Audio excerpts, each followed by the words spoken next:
Après la guerre au sommet qui a vu tomber bien des hommes, parmi lesquels la légende Barbe Blanche, empereur du Nouveau Monde, et Ace, commandant de sa seconde flotte et fils de Goldie Roger, le roi des pirates. Le monde est sans dessus-dessous. C'est aussi le cas de Monkey D. Luffy, complètement abattu par le décès de son frère. L'occasion pour nous de découvrir une partie cachée de l'enfance de Luffy, l'époque durant laquelle il faisait les 400 coups avec ses frères Ace et Sabo au royaume de Goa, d'Est Blue. Pendant ce temps, le reste de l'équipage des chapeaux de paille éparpillés un peu partout se prépare à soutenir leur capitaine du mieux qu'ils pourront. Plongeons ensemble dans l'arc post-Marineford, épilogue à la première époque du manga. Mais avant ça, c'est l'heure de l'instant passion. Ouais. C'est l'instant passion. Cette vidéo est sponsorisée par le jeu Zenless Zone Zero. Zenless Zone Zero est un action RPG urbain au style animé développé par Hoyoverse. Dans un monde post-apocalyptique frappé par des phénomènes surnaturels appelés Holo, vous incarnez un proxy guidant des équipes de combattants d'élite. Le jeu propose des combats ultra nerveux, un univers stylisé et une narration animée de haute qualité. Entre exploration urbaine, missions intenses et mini-jeux, ZZZ mêle action pure et ambiance street moderne. Dispo gratuitement sur iOS, Android, Windows et PlayStation 5. Et la version 2.5 débarque avec du nouveau contenu. Tous les joueurs peuvent obtenir gratuitement l'agent S-Rank Zao, directement accompagné de matériaux d'amélioration jusqu'au niveau 50. À cela s'ajoutent 10 invocations limitées, 10 boupoons, des polygromes bonus et un titre exclusif. Connectez-vous, débloquez le panneau d'événements et les récompenses seront à vous. Avec les événements de connexion sur 7 jours et la préinscription mondiale, les gains s'accumulent encore davantage. Et côté gameplay, l'expérience est optimisée. Moins de farm, plus de récompenses instantanées, un saut narratif pour rattraper l'histoire en cours et un confort amélioré sur mobile. De nouveaux contenus vous attendent, événements coopératifs temporaires, nouvelles mécaniques d'exploration, objets interactifs, collectibles, cartes inédites et défis communautaires. Un univers vivant, des combats nerveux et une version pensée pour tous les joueurs. Zenless Zone Zero version 2.5, c'est le moment parfait pour entrer dans New Eridu. Tous les liens en description et en commentaire épinglés, que la passion vous guide. Oui. C'était l'instant passion.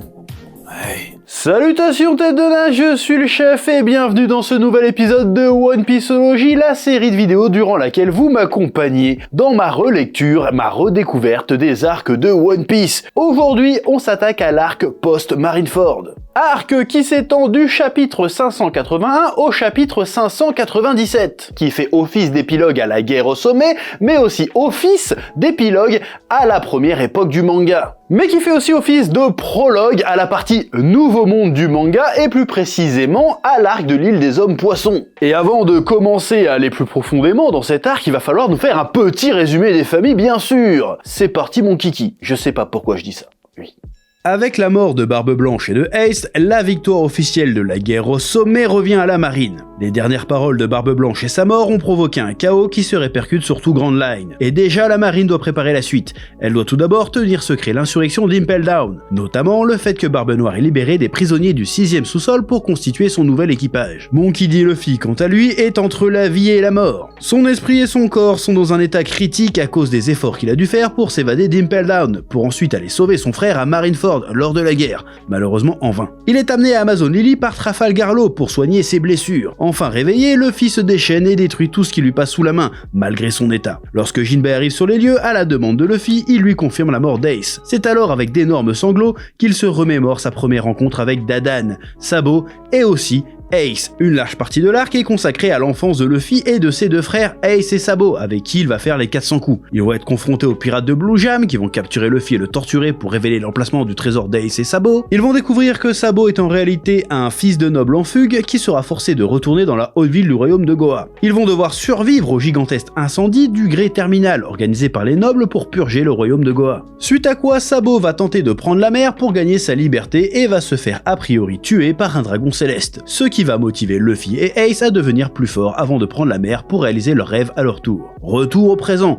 Voyant que Luffy n'est toujours pas calmé, Jinbei le raisonne en lui disant que même si le deuil est une période très difficile, la vie continue et offre encore beaucoup de choses, bonnes ou mauvaises. Luffy réalise alors qu'il veut à tout prix revoir ses compagnons au plus vite. Il décide donc de lancer un message au monde et à son équipage. Il se rend sur la place de Marineford où a eu lieu l'affrontement, fait sonner la cloche 16 fois et se recueille en l'honneur de son frère ainsi que de toutes les pertes humaines de la bataille. Là, il est pris en photo. Toutefois, la prise de vue cache un autre message. Un tatouage sur son bras indique que le moment de leur retrouvaille n'aura pas lieu 3 jours après comme prévu, mais dans 2 ans. tous les chapeaux de paille reçoivent le message et choisissent, comme Luffy, de rester sur leur île pour s'entraîner et se surpasser. Luffy part donc sur une des îles les plus hostiles de Campbell avec Riley comme mentor pour apprendre à maîtriser le haki. Durant ces 2 ans, Zoro reçoit l'entraînement de Mihawk, Usopp reçoit l'entraînement de Héraclès, Nami étudie la météorologie du Nouveau Monde sur une île céleste, Sanji affronte les maîtres Okama à son plus grand regret dans le but d'apprendre de nouvelles recettes à Newcomerland. Chopper étudie de nouvelles médecines, Robin prend contact avec Monkey D. Dragon et les révolutionnaires, Franky étudie les technologies du docteur Vegapunk sur l'île natale de ce dernier, Brook devient une star musicale à l'échelle mondiale, il entame alors une tournée dont le concert final se déroulera sur l'archipel Sabaody, là où tout l'équipage va se retrouver avant de partir pour l'île des Hommes-Poissons et le Nouveau Monde. Partie 1. Pourquoi un flashback ? La partie la plus mémorable de cet arc est sans aucun doute le flashback sur l'enfance de Luffy qui jusqu'ici avait été plus ou moins secrète. Hormis ce qu'on avait vu lors du premier arc, Romance Down et l'histoire avec Shanks, nous ne connaissions presque rien des origines de Luffy, et ce n'était pas du tout un problème à l'époque. Oda nous avait donné suffisamment d'infos pour comprendre le rêve de Luffy et le pourquoi il avait décidé de partir à l'aventure. En revanche, au fur et à mesure que le manga a avancé et que le personnage s'est étoffé, l'absence d'explication sur son passé commençait à se faire de plus en plus sentir. Alors attention, je ne dis pas que jusqu'ici le perso était mal écrit, ni même qu'expliquer son passé était absolument nécessaire. Mais il y avait quand même un petit manque. Luffy au début du manga, c'était le gars innocent, déterminé, hyper motivé à réaliser son objectif. Romance Down explique très bien ça, et ça suffisait. Mais par la suite, d'autres composantes se sont ajoutées sur le personnage de Luffy. D'une part, on lui découvre un grand frère, Ace, puis un grand-père, Garp, vice-amiral de la marine. Puis on apprend que son père est le chef de l'armée révolutionnaire. Rien qu'avec ça, on n'est plus dans le simple gamin, orphelin qui veut réaliser son rêve. Luffy s'inscrit dans une lignée de grands noms dont on ne savait pas grand-chose jusqu'ici. Ensuite, Luffy est devenu au fil des aventures un leader, un parangon de la liberté et de la justice, un personnage animé par des convictions profondes, et c'était très bien. Mais je trouve que c'est toujours plus intéressant lorsque les convictions ne sont pas innées chez un personnage, mais qu'elles soient plutôt provoquées, qu'elles naissent suite à une expérience vécue. Je trouve que ça leur donne beaucoup plus de poids, et du coup ça rend le personnage beaucoup plus intéressant. Je trouve, oui. Par exemple, dans Shingeki no Kyojin, le héros Eren Yeager est mu par une soif de liberté absolue, extrême même. Cet extrémisme s'explique par le fait qu'Eren a toujours vécu enfermé dans les murs de Shiganshina, et qu'il a vécu toute sa vie dans la crainte des titans, tout en étant frustré de ne pas pouvoir voir le monde extérieur. Eren veut la liberté plus que tout, parce qu'il sait ce que c'est que d'être privé de liberté. Du coup, vu qu'en tant que lecteur, on le sait, on comprend davantage les convictions du personnage. Dans le cas de Luffy, jusqu'ici, on ne sait pas trop d'où lui vient justement cette soif de liberté. Ce n'est pas un impératif de nous l'expliquer, mais le faire dans ce flashback ajoute tout de même du relief au personnage. Et faire intervenir ce flashback maintenant alors qu'on a dépassé, a priori, la moitié de l'histoire, peut de prime abord paraître étrange, mais dans le contexte, c'est pas si déconnant. Nous sommes dans un épilogue, l'occasion de dresser un bilan du parcours des personnages, et pour dresser un bilan exhaustif de Luffy, nous raconter d'où il vient réellement pour mettre en perspective où il est arrivé, c'est plutôt pertinent. Ce flashback, c'est aussi un excellent moyen de corriger, entre guillemets, ou plutôt de compléter un élément super important qu'Oda a un peu laissé de côté durant Marineford. La relation Luffy-Ace. Certains diront peut-être « Oui mais chef, t'exagères, la relation Ace-Luffy est au cœur de l'arc de la guerre au sommet, Vraiment ? T'es sûr de ça frérot ? Je suis pas sûr du tout moi. » Entendons-nous bien, Oda parvient parfaitement à nous faire croire à la relation fraternelle de Luffy et Ace. On croit à l'amour que porte Luffy à son frère et à sa détermination de le sauver. Mais à aucun moment, il nous explique d'où vient cette relation. Luffy et Ace ne sont pas des frères biologiques, leur lien n'est donc pas inné. Et avant Marineford, nous avons très peu vu Ace. Et même si sa mort a été un choc, nous ne prenons réellement conscience du choc que ça représente pour Luffy qu'avec ce flashback. Parce que les flashbacks de Ace durant Marineford ne mentionnent quasiment pas Luffy. Oda nous explique beaucoup plus la relation Ace-Barbe Blanche dans ce flashback. Ace dans Marineford, c'est plutôt le prétexte qu'utilise Oda pour justifier la présence de Luffy à la bataille. Mais leur relation n'est pas au centre de l'histoire. Luffy, à l'instar du lecteur, s'est retrouvé embarqué dans une série d'événements d'ampleur qui le dépasse. Le monde entier s'est mis en mouvement. Maintenant que la vague est passée, que les grands enjeux ont été plus ou moins réglés, Oda peut prendre le temps de revenir sur des enjeux à échelle plus intime. C'est aussi intéressant de noter que jusqu'ici, Luffy était le seul membre de l'équipage des Chapeaux de Paille qui n'avait pas eu le droit à son flashback fondateur. En dehors de Romance Down, entendons-nous bien. Oui. Partie 2, Luffy, Ace et Sabo. Comme je le disais, l'un des intérêts de ce flashback, c'est de mieux définir la relation fraternelle entre Luffy et Ace. Il ne s'agit pas de frères de sang, mais de deux orphelins confiés à la même famille d'accueil, les brigands du Mont Corvo dirigés par Dadan. Leur attachement ne va donc pas de soi, il faut donc le justifier. Le Luffy qu'on connaît aujourd'hui est quelqu'un de très ouvert aux autres et qui n'hésite pas, sur un coup de tête, à proposer aux gens de rejoindre son équipage. La plupart de ses Nakama, c'est lui qui a dû les convaincre de le rejoindre. Avec Ace et Sabo, c'est l'inverse. C'est lui qui a dû les convaincre de l'accepter parmi eux. Ace et Sabo sont les premiers Nakama de Luffy. Leur trio, son premier équipage, sa première famille. Son appartenance à cette nouvelle famille sera actée avec la confrontation avec les pirates de Blue Jam, lorsque Luffy, malgré la torture, refusera de balancer Sabo et Ace, qui finiront par venir le sauver. Après cette bataille, Ace et Luffy auront un dialogue révélateur. Luffy a refusé de balancer Ace parce que s'il l'avait fait, jamais il n'aurait voulu devenir son ami. Sans Ace, Luffy se serait senti seul au monde au milieu des brigands du Mont Corvo. Ace lui pose alors cette question: « Est-ce que tu veux que je vive ?» La question est chelou, mais fait sens avec le passé de Ace, qui, en tant que fils de Goldie Roger, sait que le monde considère qu'il n'a pas le droit de vivre. Ace accepte Luffy parce que Luffy lui reconnaît le droit d'exister, et lui reconnaît le droit d'exister parce que sans lui, il serait seul. Leur relation naît du fait qu'ils comblent chacun un vide chez l'un et l'autre. Et c'est aussi le cas pour Sabo. Sabo est en réalité un fils de noble qui a fui la ville car il se sentait étouffé et utilisé par les ambitions de ses parents, qui ne voyaient qu'en lui un outil, un accessoire pour s'élever socialement. Auprès d'Ace et de Luffy, il est reconnu et apprécié pour qui il est. Il envie Ace et Luffy parce qu'à ses yeux, ils sont plus libres que lui, et n'ont toujours vécu que selon leurs propres règles ou presque. De plus, les trois partagent quasiment les mêmes ambitions: devenir pirate. Ace veut devenir un grand pirate pour prouver au monde qu'il existe et qu'il a le droit d'exister. Sabo veut devenir pirate pour être enfin libre. Et Luffy, bon, ça on le sait toujours pas avec précision. Oui, parce qu'apparemment, son véritable rêve, ce ne serait pas de devenir roi des pirates. Être roi des pirates, c'est le moyen d'accéder, d'accomplir, de réaliser ce rêve. C'est assez flou cette histoire, mais ce qui est sûr, c'est que ce rêve, et tous les rêves présentés dans cette histoire, sont liés à la notion de liberté. Oda, en nous racontant l'origine de leur lien et en nous racontant les aventures qu'ils ont vécues ensemble, nous aide à mieux comprendre rétroactivement ce qu'a réellement perdu Luffy à Marineford, et nous explique aussi mieux la personnalité d'Ace. Souvenez-vous, lors de l'épisode sur Marineford, lorsque Ace refuse de lâcher l'affaire et de fuir face à Akainu, sur le coup, il passait un petit peu pour un con. Mais avec le flashback, on se rend compte qu'il a toujours été comme ça. Face à Porchemi et à Blue Jam, il refuse de reculer.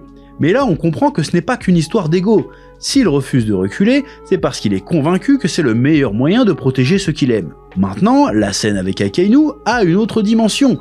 C'est stylé. Même le fait que Luffy donne tout pour sauver Ace, ça prend une autre dimension, car Ace a lui aussi à maintes reprises tout risqué pour sauver Luffy. Les deux seront encore plus liés par la disparition de Sabo, on y reviendra. Ils ont tous deux déjà perdu un frère et connaissent la douleur de cette perte, et ils refusent tous deux de revivre ça à Marineford. Hélas pour Luffy, il ne pourra pas y faire grand chose. Ce sentiment d'impuissance que ressent Luffy à la mort de Ace n'est donc pas nouveau.